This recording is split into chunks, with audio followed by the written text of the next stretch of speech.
Big boss ಎಂದಿನಂತೆ 13ನೇ ವಾರದ ಮೊದಲ ಟಾಸ್ಕ್ ಅನ್ನ ಸ್ಪರ್ಧಿಗಳಿಗೆ ಕೊಟ್ಟಿದ್ದಾರೆ. ಬಾಳೆ ಬಂಗಾರ ಎಂಬ ವಿಭಿನ್ನ ಟಾಸ್ಕ್ ಅನ್ನ ಸ್ಪರ್ಧಿಗಳಿಗೆ ನೀಡಿರುವುದು. ಇದನ್ನ ಇಂಡಿವಿಜುವಲ್ ಆಗಿ ಸ್ಪರ್ಧಿಗಳು ಆಡಬೇಕು. ಯಾವ ರೀತಿ ಇದನ್ನ ಆಡೋದಂದ್ರೆ, ಗಾರ್ಡನ್ ಏರಿಯಾದಲ್ಲಿ 3 ಹಲಗೆಗಳನ್ನ ಇಟ್ಟಿದ್ದಾರೆ. ಅದರ ಕೆಳಗೆ ಅರ್ಧ ಚಂದ್ರಾಕೃತಿ ಇರುತ್ತೆ. ಈ ಅರ್ಧ ಚಂದ್ರದ 2 ಸೈಡ್ಗೆ ದಾರವನ್ನ ಕಟ್ಟಿರ್ತಾರೆ. ಇನ್ನು ಕೆಳಗೆ ಒಂದು ಬಾಲ್ ಅನ್ನ ಕೂಡ ಇಟ್ಟಿರ್ತಾರೆ. ಆ ಬಾಲ್ ಅನ್ನ ಅರ್ಧ ಚಂದ್ರದ ಮೇಲೆ ಇಟ್ಟು ಬ್ಯಾಲೆನ್ಸ್ ಮಾಡ್ತಾ ಹೋಗ್ಬೇಕು. ನಂತರ 3 ರಂಧ್ರಗಳಿರುತ್ತೆ. ಆ ರಂಧ್ರಕ್ಕೆ ಬ್ಯಾಲೆನ್ಸ್ ಮಾಡ್ತಾ ಹೋದ ಬಾಲ್ ಅನ್ನ ರಂಧ್ರಗಳಿಗೆ ಹಾಕಬೇಕು. ಈ ರೀತಿಯಲ್ಲಿ ಯಾರು ಅತಿ ವೇಗವಾಗಿ ಹಾಕ್ತಾರೋ ಅವರು ಈ ಟಾಸ್ಕ್ ಅನ್ನ ಗೆಲ್ತಾರೆ. 3 ಜನ ಈ ಆಟವನ್ನ ಆಡಬೇಕಾಗುತ್ತೆ. ಮೊದಲಿಗೆ ಈ ಟಾಸ್ಕ್ ಅನ್ನ ಮೈಕಲ್, ವರ್ತೂರ್ ಸಂತೋಷ್, ವಿನಯ್ ಆಡಿದ್ದಾರೆ. ಇವರು ಬ್ಯಾಲೆನ್ಸ್ ಮಾಡುವಲ್ಲಿ ವಿಫಲರಾಗಿ ವಾಪಸ್ ಬಂದಿದ್ದಾರೆ ಅಂತ ಹೇಳಲಾಗ್ತಾ ಇದೆ. ಆದರೆ ಇದರಿಂದ ಸಂಗೀತ ಮತ್ತೆ ತನಿಷ್ ಅವರು ತುಂಬಾನೇ ಬೇಸರ ಮಾಡ್ಕೊಂಡಂತೆ ಕಾಣಿಸ್ತಿದೆ. ಬೆಡ್ರೂಮ್ ಏರಿಯಾಗೆ ಬಂದು ಬೆಡ್ ಮೇಲೆ ಮಲ್ಕೊಂಡು ಏನೋ ಯೋಚನೆ ಮಾಡ್ತಿರ್ತಾರೆ ಸಂಗೀತ.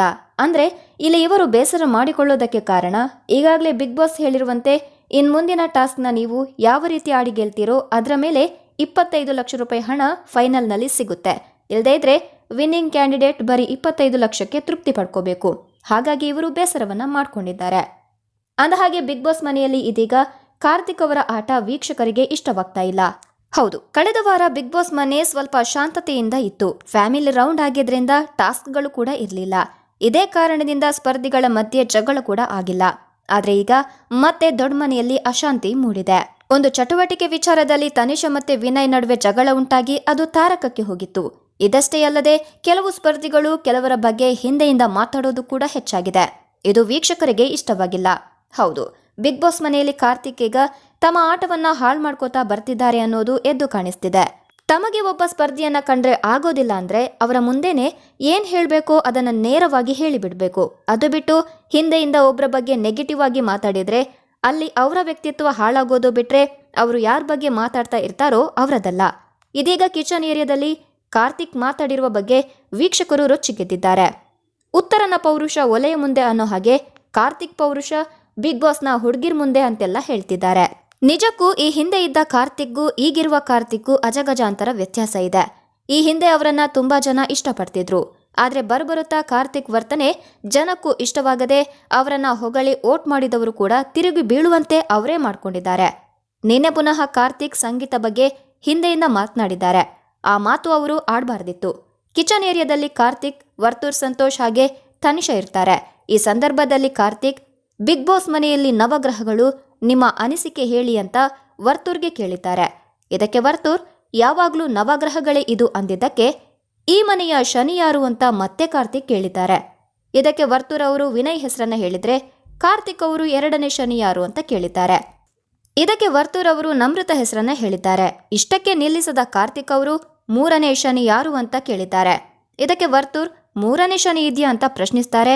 ಜೊತೆಗೆ ಸಂಗೀತ ಹೆಸರನ್ನ ಹೇಳ್ತಾರೆ. ಸಂಗೀತ ಶನಿ ಅಂತ ಹೇಳ್ತಿದ್ದಂತೆ ಕಾರ್ತಿಕ್ ನಗ್ತಾರೆ.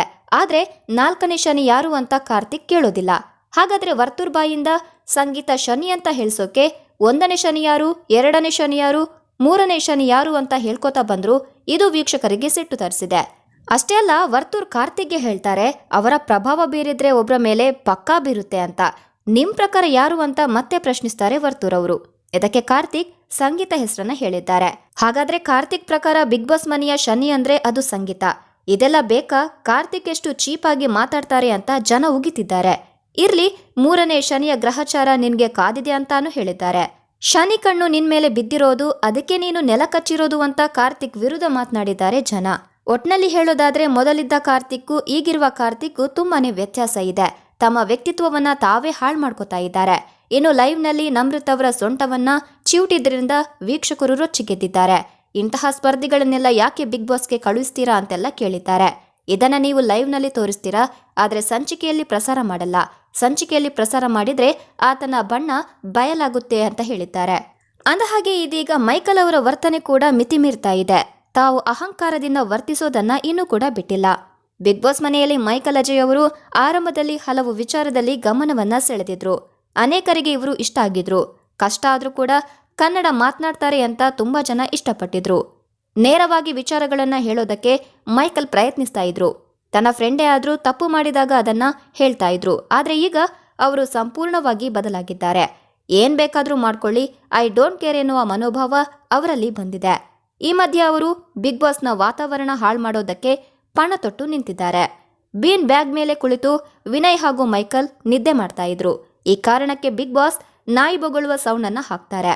ಈ ವಾರದ ಕ್ಯಾಪ್ಟನ್ ಆಗಿದ್ದ ತನಿಷ್ ಅವರು ಶಿಕ್ಷೆ ಕೊಡೋದಕ್ಕೆ ಅಂತ ಬರ್ತಾರೆ. ನಿದ್ದೆ ಮಾಡಿದ್ದಕ್ಕೆ 3 ಬಾರಿ ಸ್ವಿಮ್ಮಿಂಗ್ ಪೂಲ್ ನಲ್ಲಿ ಮುಳುಗೆದ್ದು ಬನ್ನಿ ಅಂತ ತನಿಷ ಹೇಳ್ತಾರೆ. ಇದಕ್ಕೆ ಮೈಕಲ್ ಮತ್ತೆ ವಿನಯ್ ಕೇರೆ ಮಾಡಲ್ಲ ಹೋಗು ಅಂತ ಹೇಳ್ತಾರೆ. ಅಷ್ಟೇ ಅಲ್ಲ, ಮೈಕಲ್ ಹೇಳಿದ್ದು ಕ್ಯಾಪ್ಟನ್ ಆದಾಗ ನೇರವಾಗಿ ನಾಮಿನೇಟ್ ಮಾಡುವ ಅವಕಾಶ ನಿನ್ಗೆ ಸಿಗುತ್ತೆ, ಆಗ ನನ್ನನ್ನ ನಾಮಿನೇಟ್ ಮಾಡುವಂತ ದುರಹಂಕಾರ ತೋರಿಸ್ತಾರೆ. ಇನ್ನೊಂದು ಸ್ವಲ್ಪ ಹೊತ್ತು ಮಲಗಿ ಮನೆಯ ಪರಿಸ್ಥಿತಿ ಹಾಳು ಮಾಡೋಣ ಅಂತ ಕೂಡ ಅಹಂಕಾರದಿಂದಲೇ ಮೈಕಲ್ ಹೇಳ್ತಾರೆ. ಅಡುಗೆ ಮಾಡೋದಕ್ಕೆ ಪಾತ್ರೆಗಳನ್ನ ತೊಳೆದಿರ್ಲಿಲ್ಲ.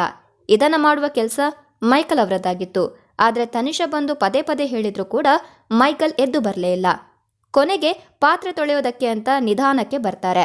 ಸಿಂಕ್ ಬಳಿ ಬಂದು ಕೂಡ ನಿಧಾನಕ್ಕೆ ಪಾತ್ರೆ ತೊಳೆಯೋದಕ್ಕೆ ಆರಂಭಿಸ್ತಾರೆ. ನನ್ನಿಷ್ಟ ಬಂದಾಗ ಮಾಡ್ತೀನಿ, ಇದೆಲ್ಲ ಮಾಡಬೇಕು ಅಂತ ಎಲ್ಲಿ ಬರ್ದಿದೆ, ನನಗೆ ಮಾಡೋಕೆ ಇಷ್ಟವೇ ಇಲ್ಲ ಅಂತ ಮೈಕಲ್ ಹೇಳ್ತಾರೆ. ಇದಕ್ಕೆ ಮಲಗಿದ್ದಕ್ಕೆ ನಿಮಗೆ ಶಿಕ್ಷೆ ನೀಡಿದೆ, ಅದನ್ನ ಮಾಡದೆ ನೀವು ದುರಹಂಕಾರ ತೋರಿಸಿದ್ರಿ, ಅದಕ್ಕೆ ನಾನೇನ್ ಮಾಡೋಕ್ಕಾಗಲ್ಲ, ನೀವು ನಿದ್ದೆ ಮಾಡ್ತಾ ಇದ್ರೆ ನಿದ್ದೆ ಮಾಡಿ ಅಂತ ಹೇಳ್ಬೇಕಾ ಅಂತ ಕ್ಯಾಪ್ಟನ್ ಆಗಿದ್ದ ತನಿಷಾ ಹೇಳ್ತಾರೆ. ನಾನು ನಿದ್ದೆ ಮಾಡಿದ್ರೆ ನಿಂಗೆ ಶಿಕ್ಷೆ ಬರುತ್ತಾ? ನೀನ್ ಹೇಳೋದನ್ನ ಕೇಳಬೇಕು ಅಂತ ಏನೂ ಇಲ್ಲ.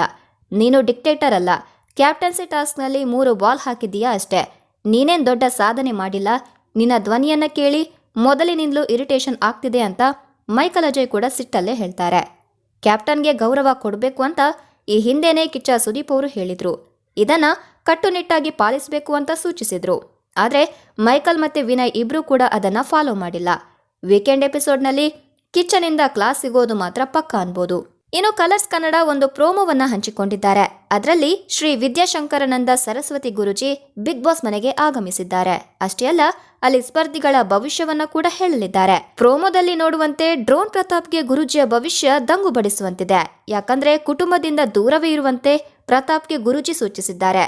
ಈ ವಿಷಯ ಹೇಳೋದಕ್ಕೆ ತಮಗೆ ಸಂಕಟವಾಗ್ತಾ ಇದೆ ಅಂತ ಹೇಳಿದ ಗುರುಜಿ, ಪ್ರತಾಪ್ ಕುಟುಂಬ ಜೀವನ ಸರಿಯಿಲ್ಲ, ಹೀಗಾಗಿ ಕುಟುಂಬದಿಂದ ದೂರವಿದ್ದು ಧೂಪವಾಗ್ತೀಯೋ ಹತ್ತಿರವಾಗಿ ಹೇಸಿಗೆಯಾಗ್ತೀಯೋ ನೀನೇ ನಿರ್ಧರಿಸುವಂತ ಪ್ರತಾಪ್ಗೆ ಹೇಳಿದ್ದಾರೆ.